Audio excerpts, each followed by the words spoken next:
Assalamualaikum warahmatullahi wabarakatuh. Waalaikumsalam warahmatullahi wabarakatuh. Selamat pagi semuanya. Pagi. Alhamdulillah pada pagi hari ini kita dapat berkumpul di tempat ini dengan keadaan sehat. Sebelumnya, marilah kita panjatkan puji dan syukur kehadirat Allah Subhanahu wa taala sebelum memulai kegiatan. Berdoa dimulai. Doa tidak dibatasi. Jadi pada pagi hari ini kita akan membahas tentang program penggunaan gadget di sekolah dalam pembelajaran. Program ini diusulkan langsung oleh Ibu Wakil Kepala Sekolah. Saya silakan Ibu Wakil Kepala Sekolah untuk memberikan pendapatnya terlebih dahulu. Baik, terima kasih karena sudah diberikan kesempatan untuk berbicara. Jadi mengenai metode pembelajaran menggunakan teknologi ini memang sangat umum terjadi saat ini karena perkembangan teknologi yang sangat pesat. Jadi saya setuju mengenai program ini. Tapi sebelumnya saya ingin dengar pendapat dari ibu guru sekalian dan juga perwakilan siswa. Silakan untuk mengungkapkan pendapatnya. Baik, saya sebagai fasilitator, agar diskusi terarah, kita akan membahas 3 aspek. Yang pertama ada manfaat, kemudian tantangan, lalu ada solusi. Saya persilakan kepada Akila terlebih dahulu untuk menyampaikan pendapatnya sebagai siswa yang menggunakan gadget. Pembelajaran. Misalnya kalau saya kurang paham suatu materi, saya bisa mencari materi tambahan lewat internet, menonton video atau mencari e-book.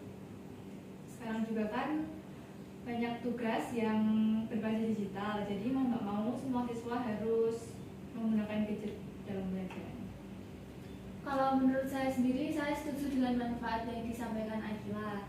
Tapi kalau keadaan nyatanya kan kalau waktu pembelajaran kita dibolehkan pakai ponsel, siswa-siswa tuh sering misal kayak nyolong-nyolong pakai buka sosial media lah, nge-game, kan guru kan pastinya nggak bisa mengawasi semuanya. Jadinya itu masih sulit sih Bu diterapkan. Apalagi kan tidak semua siswa memiliki gadget yang performanya tuh mumpuni kayak buat tugas-tugas, makanya itu saya masih kurang setuju jika belum ada solusinya. Saya itu 2 sudut pandang yang sama-sama penting ya. Terus Akila, apakah kamu pernah merasakan godaan saat pelajaran sedang berlangsung? Dan jika berlangsungnya pelajaran itu, godaan kamu bisa ada cara untuk mengatasinya atau bagaimana? Dan jika sudah bisa diatasi, apakah Kaira bisa menerima program ini? Program belajar dengan menggunakan handphone atau teknologi digital. Tapi menurut saya itu bukan alasan untuk bisa dilarang sepenuhnya penggunaan gadget. Jika ada aturan yang jelas seperti gadget hanya boleh digunakan jika guru mengizinkan dan ada sanksi jika ada yang melanggar, itu pasti semua siswa akan disiplin. Kami juga butuh waktu untuk membuktikan bahwa kita bisa bertanggung jawab. Ya, saya setuju juga dengan Akila kalau harus ada aturan yang jelas dan aturan itu harus dijalani dengan konsisten gitu loh Bu. Misal kalau ada yang langgar ya gurunya itu wajib negur sama diberikan sanksi, jangan diberikan kelonggaran. Soalnya kalau diberikan kelonggaran itu kan mereka pasti bakal mikir kayak wah yaudah nggak apa-apa ngelanggar aja gitu.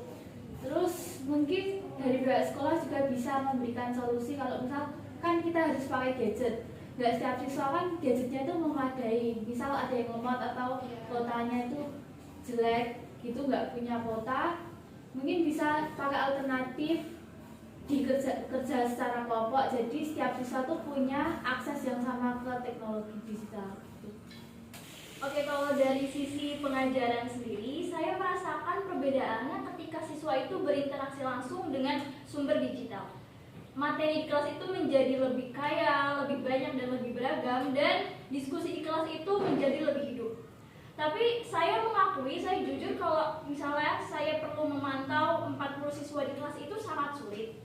Jadinya saya setuju untuk ada aturan yang tegas tentang terkait memantau penggunaan gadget pada siswa. Dan guru juga dibekali cara efektif bagaimana memantau 40 siswa di kelas agar mereka itu tidak menggunakan gadget terus-terusan. Seperti itu.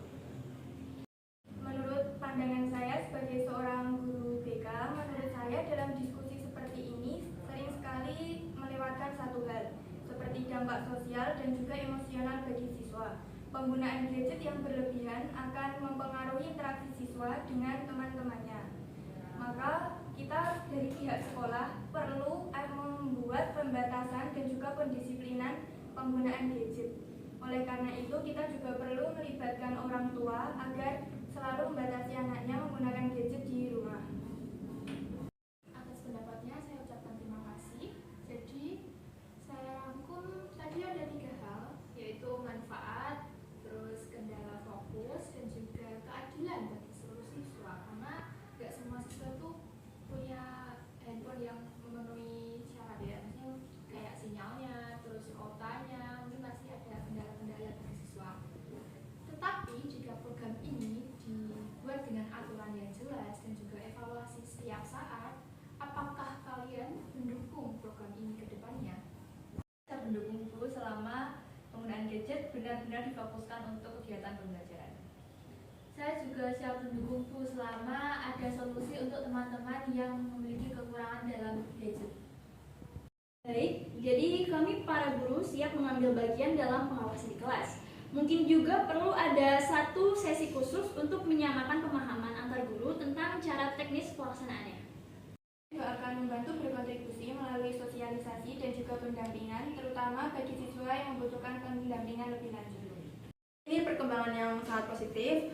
Semua pihak sudah menyampaikan pendapatnya, sudah saling mendengarkan, dan sudah ada kesediaan untuk menuju satu tujuan yang sama. Baik, dari hasil bahasan kita tadi, kita dapat mendapatkan sangat banyak poin yang sangat penting untuk kita semua. Dapat kita simpulkan bahwa penggunaan gadget di sekolah dapat dioptimalkan dengan pertama yaitu pengawasan dari guru, lalu yang kedua adalah aturan yang jelas, lalu yang ketiga adalah keadilan bagi seluruh siswa agar tetap sama. Baik, terima kasih untuk partisipasi pada pagi hari ini. Mari kita tutup kegiatan kita pada pagi hari ini dengan berdoa. Berdoa dimulai. Berdoa tidak dibatasi. Terima kasih untuk semuanya. Wassalamualaikum warahmatullahi wabarakatuh. Waalaikumsalam warahmatullahi wabarakatuh.